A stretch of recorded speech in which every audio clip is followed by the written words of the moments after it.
ভাবুন তো, ভূত তাড়ানোর নামে যারা ধর্মের ভয় দেখিয়ে মানুষের সাথে প্রতারণা করে, তারা যদি এমন কোনো ফাঁদে পড়ে যেখান থেকে ফেরার কোনো উপায় নেই, তাহলে কেমন হবে?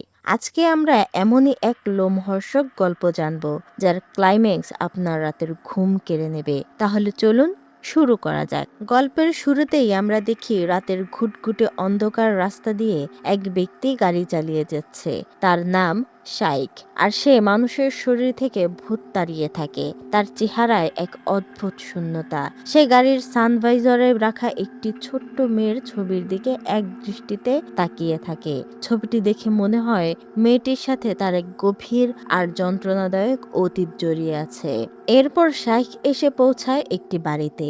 কলিং বেল চাপতেই দরজা খুলে দেয় সাদা দাড়িওয়ালা এক লোক। লোকটির নাম খালিদ। তাকে দেখে একজন পরেশগার মনে হলেও তার চোখের দৃষ্টিতে এক অদ্ভুত ধূর্ততা লুকিয়ে আছে। শাইখ বাড়ির ভিতরে ঢুকে ড্রয়িং রুমে বসে। খালিদ তার স্ত্রীর সমস্যা নিয়ে কথা বলতে শুরু করে। সে জানায় তার স্ত্রী গত 1 মাস ধরে অস্বাভাবিক আচরণ করছে, না খাচ্ছে না ঘুমাচ্ছে, শুধু ঘরের ভেতর নিজেকে বন্দি করে রেখেছে। আর মাঝে মাঝেই সে মারাত্মক হিংস্র হয়ে ওঠে। প্রমাণ হিসেবে খালিদ তার হাতের একটি গভীর ক্ষত দেখায়। খালিদ শাইখকে জিজ্ঞেস করে সে তার স্ত্রীকে এই জিন বা অশুভ শক্তির হাত থেকে রক্ষা করতে পারবে কিনা।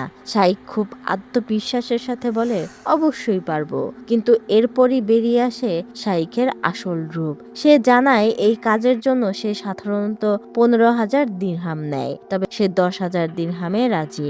অর্থাৎ এই শাইখ আসলে ধর্মের নাম ভাঙিয়ে ব্যবসা করা একজন আদপন্ত ভণ্ড প্রতারক। পরের সিনে শাইখ যখন খালিদের স্ত্রীর ঘরে ঢোকে, তখন দেখে বিছানায় সাদা চাদরে মোড়া কেউ একজন শুয়ে আছে।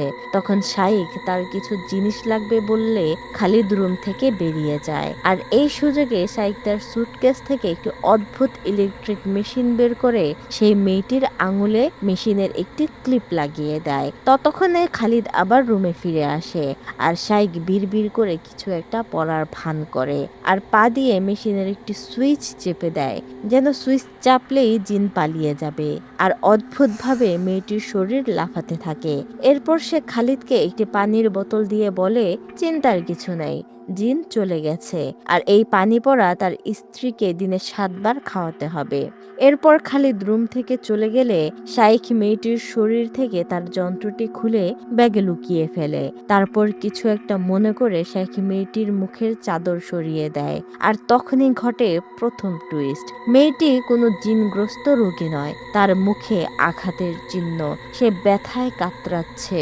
মেয়েটি ফিসফিস করে শাইখকে বলে, আমাকে বাঁচান, আমার কোনো সমস্যা নেই, সমস্যা খালিদের। খালিদ একজন সাইকোপ্যাথ। আমার সন্তান মারা যাওয়ার পর থেকে সে পাগল হয়ে গেছে। দয়া করে আমাকে ওর সাথে একা ফেলে যাবেন না। শাইখ বুঝতে পারে মেয়েটি সত্যি বলছে এবং সে চরম বিপদে পড়েছে। কিন্তু শাইখের মাথায় তখন শুধুই 10,000 দিরহামের লোভ। সে যদি এখন পুলিশ ডাকে তাহলে তার ভণ্ডামিও ধরা পড়ে যাবে।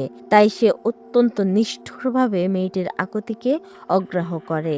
সে মেয়েটির মুখ আবারও চাদর দিয়ে ঢেকে তাকে মৃত্যুর মুখে ফেলে রুম থেকে বেরিয়ে আসে। ড্রয়িং রুমে এসে শাইখ দেখে খালিদ রান্নাঘরে কাঁচা মাংস কাটছে, আর খালিদ পকেট থেকে তার টাকার খামটা বের করে দিলে মেয়েটির বন্দি রুমের চাবিটাও পকেট থেকে কিছুটা বের হয়ে আসে। শাইখ তখন টেবিল থেকে টাকার খামটা নিয়ে নেয়। সে খালিদকে বলে, তোমার স্ত্রীকে তাড়াতাড়ি হাসপাতালে নিয়ে যাও, তার অবস্থা ভালো না। কিন্তু খালিদের চোখে তখন এক অদ্ভুত শীতল দৃষ্টি। খালিদ বলে, আমার স্ত্রীর শরীরে এখনো জিন বর করে আছে, তোমার চিকিৎসায় কোনো কাজ হয়নি। শাইখের বুঝতে বাকি থাকে না যে পরিস্থিতি তার হাতের বাইরে চলে যাচ্ছে। পরের সিনে আমরা দেখি শাইখ আবার মেয়েটির রুমে আসে। আসলে সে কৌশলে রুমের চাবিটা খালিদের থেকে নিয়ে এসেছে। তারপর শাইখ মেয়েটির সকল বাঁধন খুলে দেয়, আর মেয়েটিকে নিয়ে পালাতে নিতেই ছুরি হাতে রুমে ঢোকে খালিদ। খালিদ রাগে ফেটে পড়ে বলে, ওকে কে খুলতে বলেছে? শাইখ পরিস্থিতি শান্ত করতে বলে, ছেলে মারা যাওয়ার জন্য তুমি তো তোমার স্ত্রীকে দোষ দিতে পারো না। আর তখনই খালিদ এক ভয়ঙ্কর সত্য প্রকাশ করে। সে বলে, আমাদের তো কখনো কোনো ছেলেই ছিল না। তারপর খালিদ তার স্ত্রীর কাছে গেলে সে তার পেটে ছুরি ঢুকিয়ে দেয়, আর খালিদ সেখানেই পড়ে যায়। তখন শাইখ পালানোর জন্য দ্রুত মেয়েটিকে সাথে নিয়ে রুম থেকে বের হয়ে আসে। শাইখ রুম থেকে বের হতেই দেখে খালিদ তার শরীরে রক্তমাখা ছুরি নিয়ে দাঁড়িয়ে আছে। সে শাইখকে উদ্দেশ্য করে বলে, আল্লাহ তোমাকে জ্ঞান দিয়েছিল, তুমি ভালো খারাপ বুঝতে পারতে, কিন্তু তুমি টাকার লোভে খারাপ পথটাই বেছে নিলে। কবে থেকে তুমি সৃষ্টিকর্তার উপর বিশ্বাস হারিয়ে তার ধর্ম নিয়ে ব্যবসা শুরু করলে? তখন খালিদ তার মেয়ের কথা জিজ্ঞেস করতেই সে দৌড়ে আবার রুমে চলে আসে। সে ধুকতে ধুকতে বিছানার কাছে চাদর উল্টাতেই দেখে বিছানায় খালিদের স্ত্রী নেই, সেখানে শুয়েছে তার ছোট্ট মেয়েটি। মেয়েটি কেঁদে উঠে বলে, বাবা আমাকে বাঁচাও। এখানে ভিডিওর শুরুতে শাইখের গাড়িতে আমরা যে মেয়েটির ছবি দেখেছিলাম সে আসলে শাইখেরই নিজের মেয়ে। খালিদ এই ভণ্ড শাইখকে শাস্তি দেওয়ার জন্যই তার মেয়েকে অপহরণ করেছিল। তখন পেছন থেকে খালিদের স্ত্রী এসে দাঁড়ায় এবং কোরআনের আয়াত পাঠ করে শাইখকে ব্যঙ্গ করে বলে, তারা আল্লাহ এবং ইমানদারদের সাথে প্রতারণা করতে চায়, কিন্তু তারা বুঝতে পারে না যে তারা নিজেদের সাথেই প্রতারণা করছে। ঠিক যেমন কর্ম তেমন ফল।